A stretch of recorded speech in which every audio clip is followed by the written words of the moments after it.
Hello and welcome to Lost Love Chronicles. Dear listeners, before we get started, drop a quick hi in the comments and let us know where you're tuning in from. Also, if you have any suggestions for us to make the channel better, please let us know. Now let's start with the story. My fiancée said she deserved better and ended our relationship. I didn't argue. I sold the ring and started a company.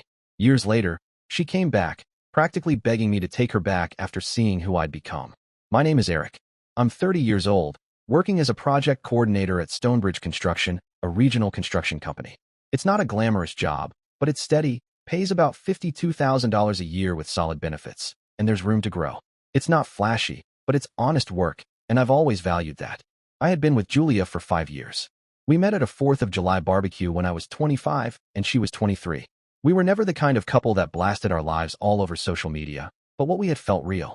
We shared a Netflix password, took turns cooking, and spent our Sundays sketching out what our dream house might look like one day. Julia worked as a marketing coordinator at a nonprofit. Her job didn't pay huge bucks either, but she was passionate about it, and I respected that. Between the two of us, we made a good team. I handled the practical side, budgeting, bills, planning for the future. Julia brought the spark, the spontaneity, the sense of adventure.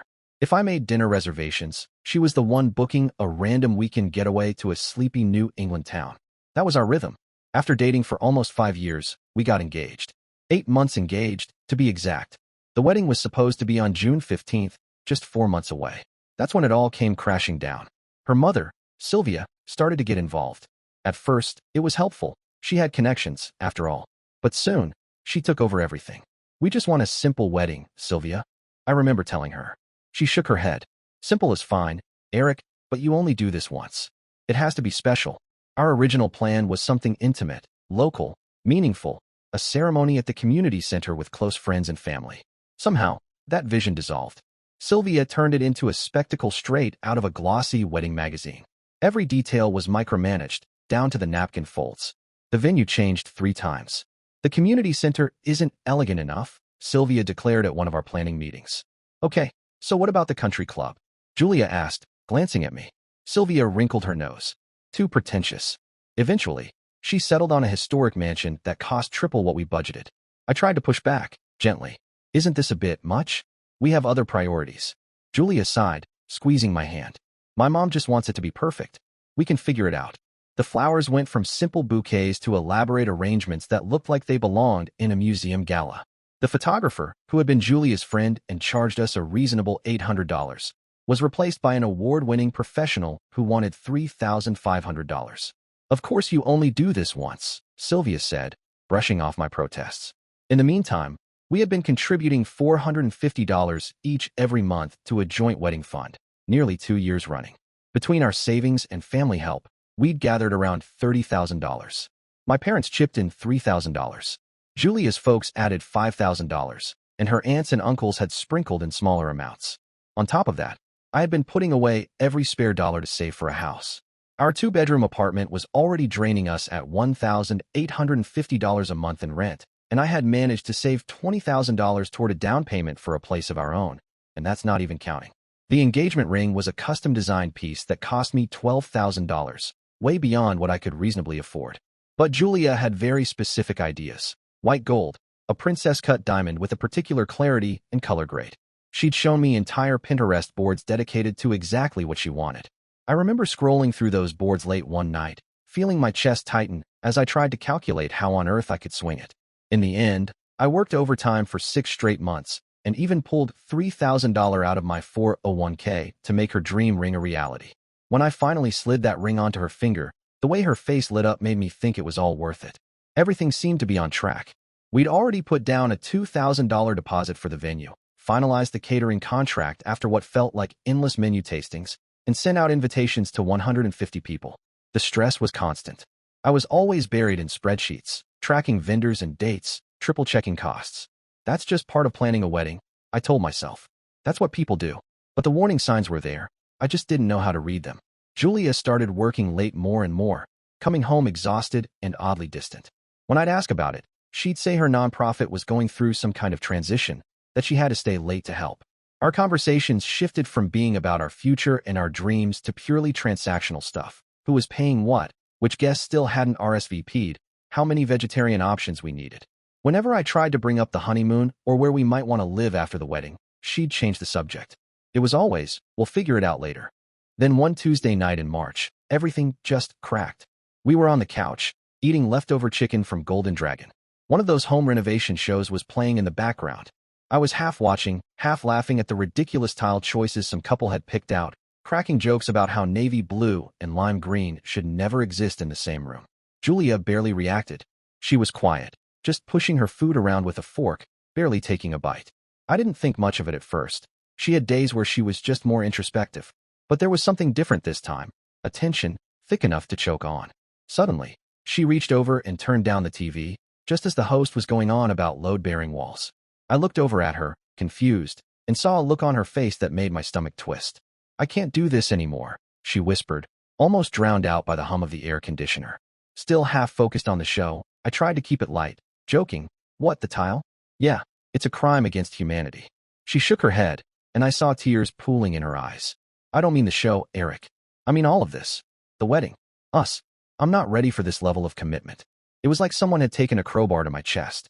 I couldn't even process what she was saying. Not ready? After 5 years? With the wedding just 4 months away? The invitations had already gone out. Her cousin had booked a flight from Seattle.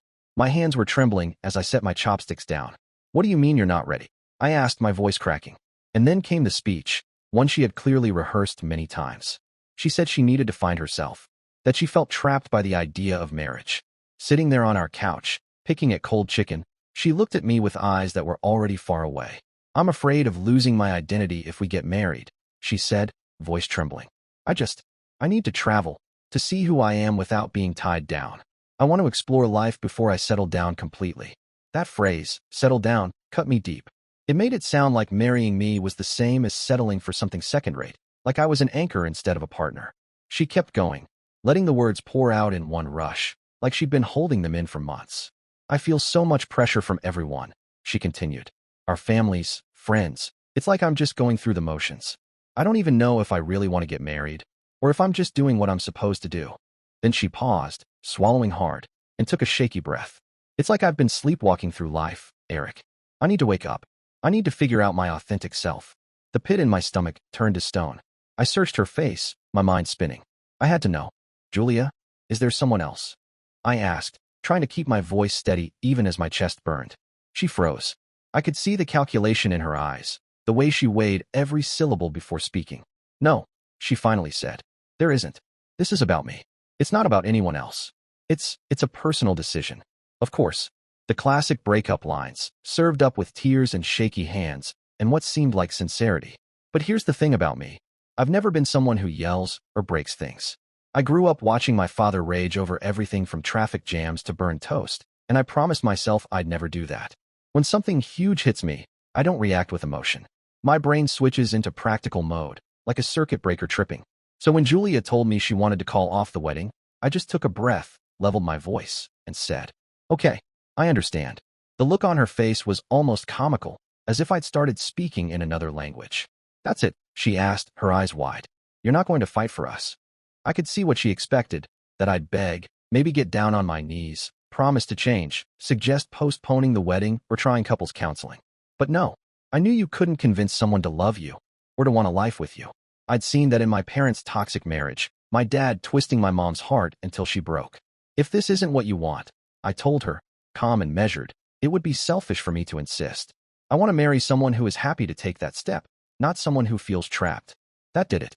She broke down, sobbing in a way that felt final, like she finally understood there was no going back. The next 3 weeks were a blur, absolutely exhausting, mentally and emotionally. Calling the vendors, negotiating cancellations, fielding angry phone calls, tracking down deposits. It was like having a second full-time job on top of my actual one. I tried to get our deposits back. One by one, I called vendors, scoured emails for cancellation clauses, and did the exhausting work of explaining the situation over and over. I called relatives too, each call a painful rerun of the same story. "The wedding's off." "No, it wasn't sudden." "Yes, we're both okay." Some of them were kind. Others just sounded confused, like they didn't know what to say. But most of the vendors? They kept the deposits. Contracts were contracts. We lost about $8,000 right away, no discussion, no room for appeal. That money was gone. Oddly enough, The worst part wasn't Julia. It was her family, especially her mother, Sylvia. She didn't come at me directly. It was more like a steady stream of subtle jabs wrapped in polite tones. Passive-aggressive comments that started to pile up like emotional paper cuts. Well, maybe if Julia hadn't felt so smothered. You know, some women just need space to grow.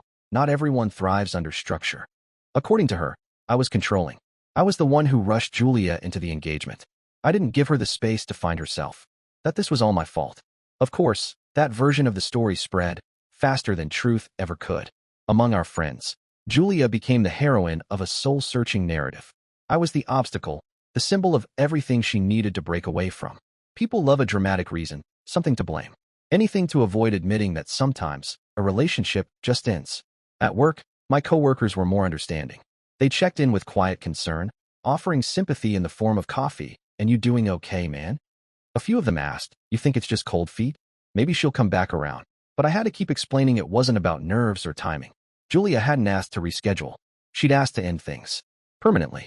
Then, a couple of weeks after the breakup, I got a text from her.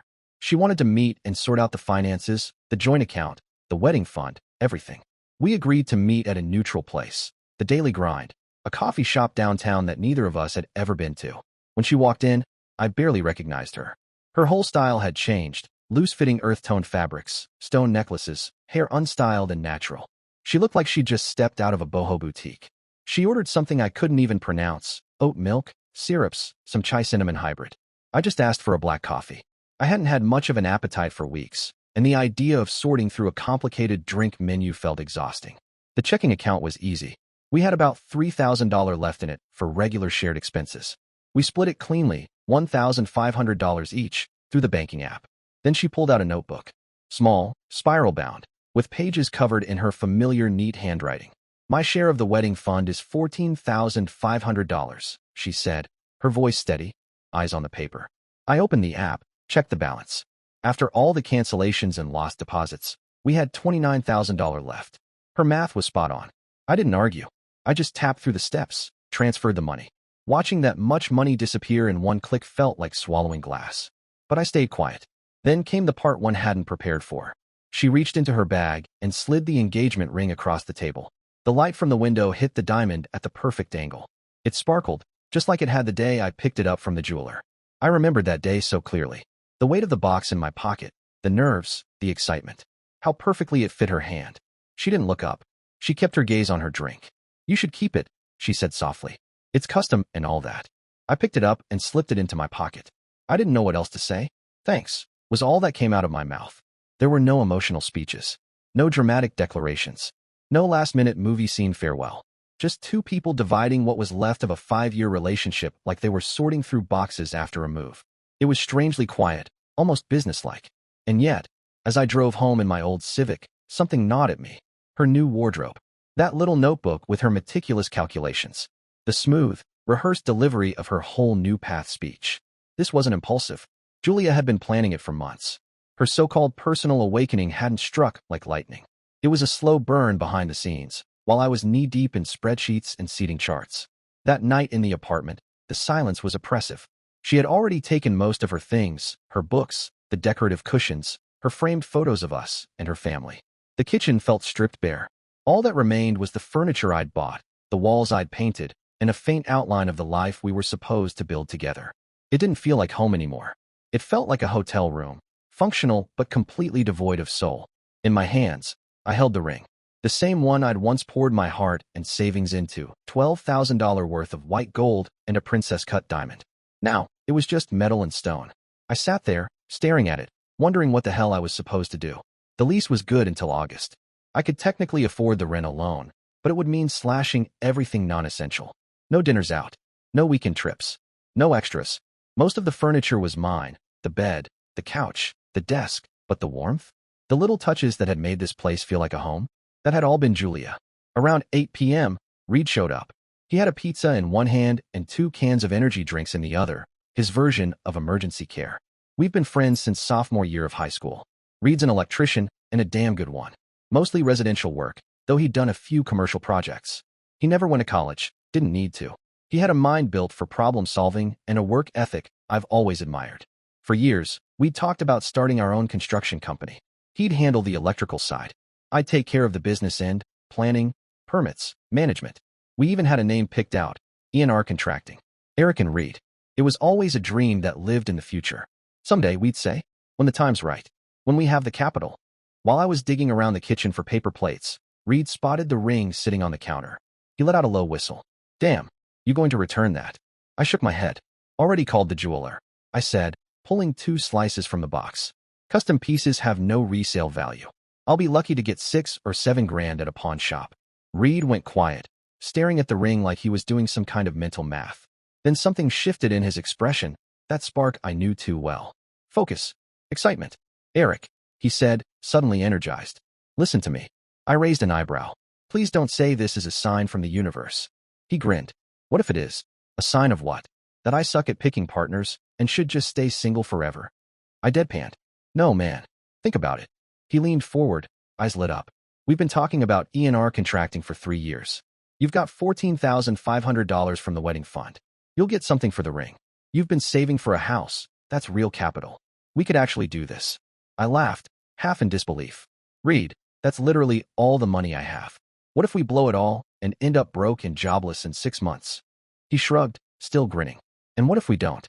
What if this is the start of something big? And that's when it hit me, like a lightning bolt. I was 30, single for the first time in 5 years, with no mortgage, no kids, no obligations tying me down. If there was ever a moment to gamble on myself, this was it. In 5 years, I could be married again, maybe with kids and a mortgage and 1,000 reasons not to take risks. That window doesn't stay open long. I looked across the table at Reed and asked, how much do we need to do it right? Reed's eyes went wide when he realized I was actually serious. Okay, a truck, tools, insurance, licenses, enough to keep the lights on for 6 months, he rattled off, his brain already in high gear. 35 to 40 grand to get a solid start. The next morning, I got to work. I called 4 jewelers and 3 pawn shops, explaining the ring's specs so many times I could recite them in my sleep. In the end, the best offer came from a guy who specialized in estate jewelry, $6,800. It stung to let it go for nearly half what I'd paid, but a custom ring in a drawer wasn't going to build a business. So I added it all up. $14,500 from the wedding fund, $6,800 for the ring, $20,000 I'd been saving for a house, $41,300 total. It wasn't a fortune, but it was enough if we were smart. The next month was a blur of planning. Reed and I went line by line, hammering out every detail. We registered the company name, E&R Contracting, for $200. Got our state contractor's license for $350 plus the exam fees. Picked up a used Ford F-150 with 95,000 miles for $18,000 after negotiating the guy down another grand. We hit Lowe's and Home Depot with a shopping list of basic tools, drills, saws, levels, multimeters, hand tools. Nothing flashy, just reliable gear that would last. Our plan was simple. Start small, residential jobs first, build a reputation by word of mouth, then aim higher once we had some momentum. I slashed my expenses to the bone, gave up the 2-bedroom apartment, and moved into a $950 a month studio, barely half of what I'd been paying before. Every penny had to feed the business. Reed quit his job at Johnson Electrical after 8 years. I still remember the grin on his face the day he left. It was a big risk, but he was all in. In July, we officially launched E&R Contracting. I handed in my resignation at Stonebridge. My boss tried to keep me with a raise and a promotion, but my mind was made up. I appreciate it, I told him, shaking his hand. But this is something I have to do. I trained my replacement and left on good terms. No reason to burn bridges. The first 6 months were brutal. 14-hour days, 7 days a week, no breaks. We took on anything. $1,200 bathroom remodels that took 3 days, electrical upgrades in attics so dusty you'd choke, decks under the blazing summer sun. I handled permits, invoicing, customer service, scheduling, the accounting, everything that kept the business side alive. Reed ran the electrical, but we both picked up hammers and paintbrushes, did demolition, cleaned up drywall dust, whatever needed doing. Money was razor thin. Sometimes we didn't know if we'd have enough to buy materials for the next job. We lived on instant noodles and peanut butter sandwiches, fueling ourselves with cheap coffee and determination. My tiny studio turned into HQ. I shoved a folding table and 2 bargain chairs from Walmart into the corner of the dining area and called it an office. Our first client came through one of Reed's old coworkers, an elderly couple who wanted to rewire their kitchen. 2 days of work, $800. They were so happy they passed our name to a neighbor who needed the same thing. And so, little by little, it started to work. We finished jobs on time, on budget, and clients appreciated both our quality and how we actually explained what we were doing. Word started to spread. By the 8th month, we had a waiting list. The key was simple: treat every single project like it was the most important one. Show up on time, leave the place clean, communicate clearly.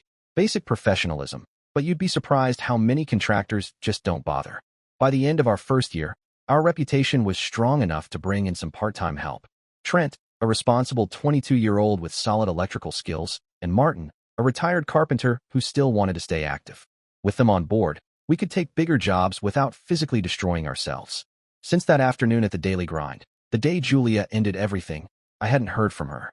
I blocked her on my phone and on social media. It wasn't out of anger. I just needed to move forward, no distractions, no second thoughts. Every once in a while, word filtered through mutual friends. Julia had gone to Europe for a few months with some artist she'd met online, apparently finding her essence, reinventing herself. Honestly, I hope she found what she was looking for. If she needed to travel to piece herself together, good for her. As for me, I was working harder than I ever had in my life, and loving every second of it. There's something addictive about building something with your own hands, something real. Every new client, every finished project, every month we managed to stay in the black felt like a tiny personal triumph. Year 2 came around, and with it, a wave of growth we hadn't even expected. We signed a lease on an 800-square-foot office in a small commercial plaza, enough space for a reception area, some storage, and a corner for our tools. We hired 4 full-time employees, including Selena, who took over the mountain of paperwork and scheduling I'd been juggling. We weren't getting rich, but we were making it. Reed and I pulled in about $48,000 a year each, actually a bit less than our old salaries, but this time with no ceiling, no one limiting us. The work was grueling, sure, but it was also rewarding in a way no corporate job had ever been. We were creating something useful, something the community valued, something that would last. Then came the newspaper article. It was a Wednesday morning, nearly 2 years to the day since Julia had ended our engagement. I was at my desk, reviewing proposals for a new commercial remodel, when my phone started going nuts. Texts, calls, notifications, one after the other. My sister, Jillian, texted, "Eric, oh my God, you're in the business section." Then my mom, "So proud of you, honey. I saw the article." A couple of clients texted too, "Congrats on the feature." Reed came storming into my office, beaming ear to ear, waving a copy of the paper. "Dude," he shouted, "you've got to see this." He slammed it down on my desk, folded to the business section. There, covering a solid quarter of the page, was the headline: Local Success Stories, Small Businesses, Big Achievements. And right below it was a photo of Reed and me standing in front of our new office, both wearing navy polos with the ENR contracting logo printed across the chest, arms folded, smiling like idiots. The article told the whole story: how 2 guys with a truck and an idea turned it into a company with 10 employees. In just 2 years, too, they wrote. The reporter had interviewed several of our clients, and every one of them praised our reliability, our follow-through, our communication. That felt good to read. The article even mentioned how we started ENR contracting from personal savings after I redirected the money from a canceled wedding. Which, let's be honest, was a polite way of saying, this guy's life blew up, and he built something out of the rubble. It was a fantastic piece. The kind that makes you look like the embodiment of the entrepreneurial dream. And honestly, that's exactly how it felt. Sure, it wasn't the New York Times, maybe a local circulation of 15,000, but seeing my story in print, seeing our sweat and stress recognized, was incredible. The reporter had spent a solid hour talking to me, asked about our growth strategy, how we managed to weather the first year, what advice I had for others trying to do the same. Seeing all of it in black and white made the whole journey feel real. I was showing the article to Martin, our part-time carpenter, when my phone buzzed. A text. Unknown number. I saw the article. "You look amazing." My stomach turned. I knew that writing style immediately. I didn't reply. A few hours later, another message. "I've been thinking about us lately. About everything that happened." Again, I ignored it. I showed Reed the text that evening as we wrapped up for the day. He glanced at them, then looked at me with that dead serious expression he saves for when he's not messing around. "Block that number, man," he said. "Nothing good comes from going back there." I nodded. "Yeah, I know. But a little part of me was curious, so I didn't block it." And then, this morning, I woke up to a wall of text. One of those epic messages that blows past the character limit, split into 3 or 4 notifications in a row. I sat on the edge of my bed, reading. She said she'd made a huge mistake, that her mother had pushed her to break off the engagement, That the artist she'd run off with turned out to be a leech, living off her money, failing at every half-baked project he started. Big shock there. She'd moved back in with her parents. Was working at Target now. Said she'd done a lot of reflection. But then there was this one line that made me burst out laughing, right there in my tiny apartment. I see who you've become, Eric. I want to be a part of what you're building. Not I miss you. Not I love you. Not even I'm sorry. Nope. Just I want to be part of what you're building. Like she saw a successful company and wanted to hop on the train. Like a vulture circling something profitable. I took a screenshot and sent it straight to Reed with a quick note. You're not going to believe this. His reply was immediate. Don't you dare. Seriously. I didn't reply to Julia, and I have no intention of ever replying. But something told me this wasn't over, and I wasn't wrong. A week after I ignored her last message, the real offensive began. It was coordinated, almost military in precision. The first strike didn't come from Julia. It came from her mother. Reed forwarded the email to me with a subject line that simply read, Dude, you have to read this masterpiece of manipulation. It was from Sylvia. Subject, a mother's concern. I clicked it open and read, my eyes narrowing with every line. It was astonishing, a jewel of audacity. The tone was soft, concerned, even reasonable. But the subtext? A blade wrapped in lace. She painted Julia as some sort of victim, a fragile soul overwhelmed by the crushing weight of social expectations, who had felt she had to give up her identity for the idea of marriage. She even praised Reed, calling him a pillar of strength and loyalty during my difficult times. But then came the twist. Sylvia subtly implied that Julia had played an essential emotional role during the years I was developing my vision. She referred to it as formative support. According to her, maybe it wasn't unreasonable to suggest that Julia's initial contribution to my emotional journey should be valued and recognized. Translation? Julia felt she deserved a slice of ENR for simply having been around back when it was just an idea scribbled on napkins. We didn't respond. But then the weird coincidences started. I wouldn't call it stalking, not quite, but the pattern was impossible to ignore. Reed and I would be having lunch at our usual spot, and 20 minutes later, she'd show up. Not to talk, just passing through for a coffee. We'd stop at Home Depot to grab materials, and there she was again, shopping for her mom. Another day, we hit the bank to deposit a client check, and who's at the ATM outside? Julia. Every time, it was the same routine, a polite smile, a little wave, like we were old friends bumping into each other by accident. Cordial, not invasive, just present. But then came the direct hit. At a monthly Chamber of Commerce meeting, one of those mildly boring but useful networking mixers for local businesses, I was mid-conversation with the owner of a property management company. We were talking about recurring maintenance contracts. Things were going well, until I felt a hand on my shoulder. I turned. Julia. She looked nervous, but determined. No more scarves and flowing fabrics. She was dressed in a crisp, dark blazer, polished, professional. The whole new Julia vibe had been wiped clean. Eric, she said, voice low but firm, please. Can we talk for 5 minutes? I didn't answer right away. But then, like clockwork, Reed appeared beside me, shoulders square, arms crossed, not saying a word. Bodyguard mode. The company owner looked at us, politely backed away, and disappeared into the crowd. 5 minutes, I said finally. We stepped outside into the parking lot. The moment we were alone, her composure cracked. Tears came fast. Her voice trembled. Everything I texted you is true, Eric, she said, wiping her face. I was a fool. I threw away the best thing I ever had because I was confused and scared. I said nothing. My face was blank. Stone. She kept going, desperate to fill the silence. I want us to try again, she said, voice cracking. Look at everything you've accomplished. It's impressive. I always knew you had that potential, that drive. Then she said it, the line that stripped everything bare. I want to be your partner in all of this. Again, there it was. No apology, no remorse, no mention of love or regret, just ambition. She didn't miss me. She missed the direction my life was heading. She had been watching my success unfold from the outside, and now she wanted to jump onto a train that had already left the station.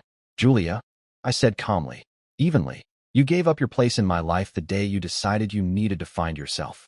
I respected that. I still do. But it's final. It was like a switch flipped. The tears stopped instantly. The softness in her face hardened, and the vulnerability disappeared like mist in the sun. What was left was cold calculation. I helped make this possible, Eric, she said, her tone sharpening. That money was for our wedding. We saved it together, for our future. I let out a short laugh, not mocking, just exhausted. That money, I replied, was in a joint account, and we split it legally, based on what each of us contributed. I used my share to build something. I looked her in the eyes. You used yours to travel through Europe with your artist boyfriend. That was your choice. And my mistake. She snapped back, her voice rising now, heat creeping in. Are you really punishing me for one mistake? For being honest about how I felt? This isn't punishment, I said, still keeping my voice level. It's protection, for me, for Reed, for our employees. I can't let someone back in just because what we built is valuable now. I didn't wait for a response. Without another word, I turned and walked back into the building, leaving her standing alone in the parking lot. That night, Reed and I sat in the office while past closing time, just staring at the wall, half-eaten takeout growing cold on the desk. She's not done, Reed said finally. And I don't think it's just her anymore. Her mom's got her hands all over this. He was right. First thing Monday morning, I made a call. I hired Derek, a business attorney who specialized in small business legal protections. His reputation was impeccable, and I wasn't taking any chances. We sat across from each other in his minimalist, perfectly organized office. I told him everything. The breakup, the financials, the texts, Sylvia's email, the confrontation, all of it. After listening closely, he leaned back and nodded. You're in a solid position, he said. You used legally obtained funds. The joint account was divided properly. The breakup is documented. The company was built afterward. She has no legal claim to ENR or your assets. I let out a breath I hadn't realized I was holding. But, he added, steepling his fingers, people with this level of entitlement, especially when influenced by family, often escalate. And not always in predictable ways. He wasn't wrong. The next attack came that same week, and this time, it was aimed straight at ENR. Thursday morning, Selena, our receptionist, knocked on my office door with a strange look on her face. Eric, she said cautiously, I just got a call from someone named Paige Walters. Says she's an executive at Regional Development Associates. I looked up. That's a big name, I said. What did she want? Selena handed me a notepad. She said she saw the newspaper article. Selena transferred the call to Reed. He's the one who usually handles new client inquiries. The woman on the line introduced herself as Paige Walters. She sounded polished and professional, her voice confident, even friendly. She asked smart, targeted questions, the kind we'd expect from someone serious about hiring us. She wanted to know about our commercial project experience, our operational capacity, our scheduling availability. She even requested references from current clients so she could complete what she called their internal validation process. Reed was excited. I remember him waving at me from across the room, giving me a thumbs up while still on the call. We both thought we were about to land the biggest deal in our history.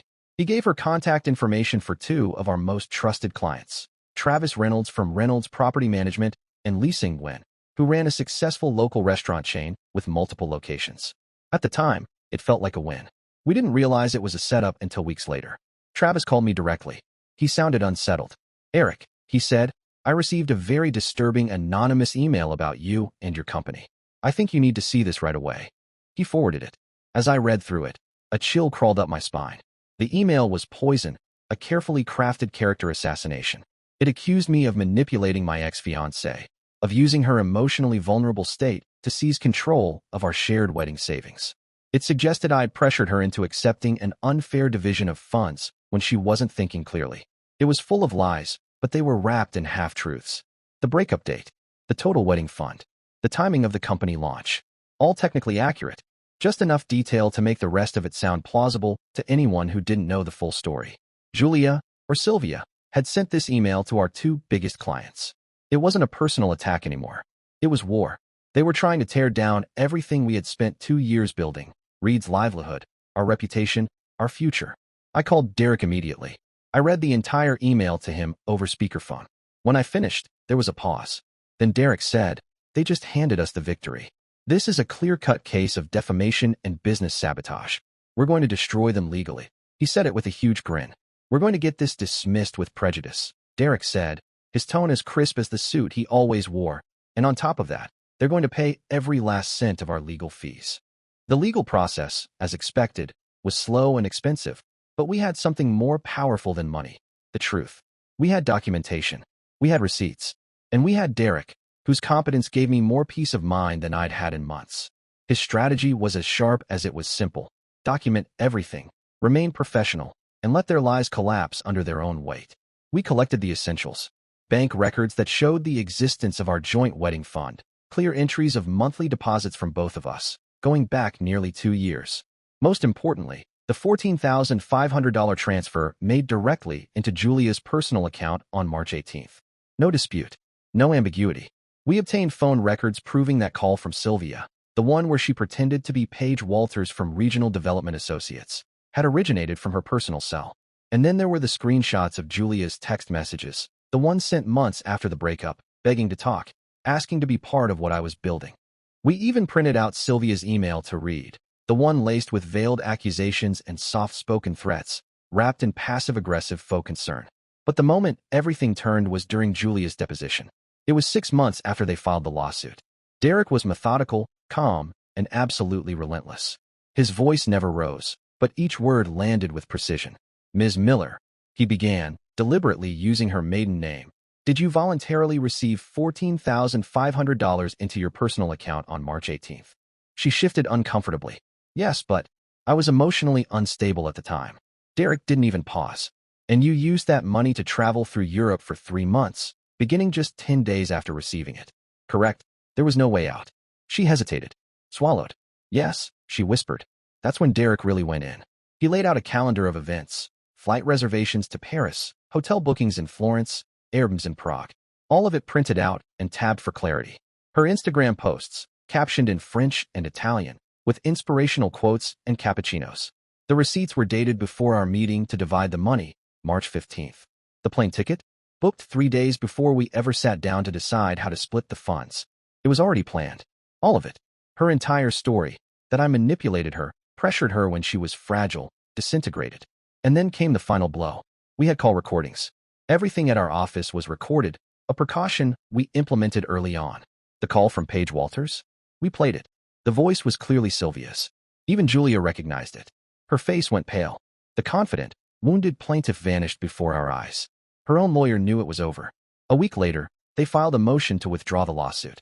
Quietly, trying to avoid the full spectacle. But we didn't let it slide.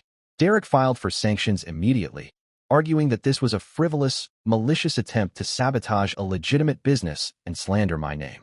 The judge reviewed everything, the forged inquiries, the defamatory emails, the timeline of events. His decision was immediate and unequivocal, in our favor. Julia and Sylvia were ordered to pay over $19,000 in legal fees. Ironically, it was more than Julia had tried to take from me. Now she owed it all, with interest, directly to my attorney. But the real victory wasn't financial. It was the ripple effect. News travels fast in a business community like ours. Word spread about the lawsuit, the lies, the fake client calls, the desperate emails. People paid attention. What was once just drama between exes had now become a warning story about manipulation and defamation.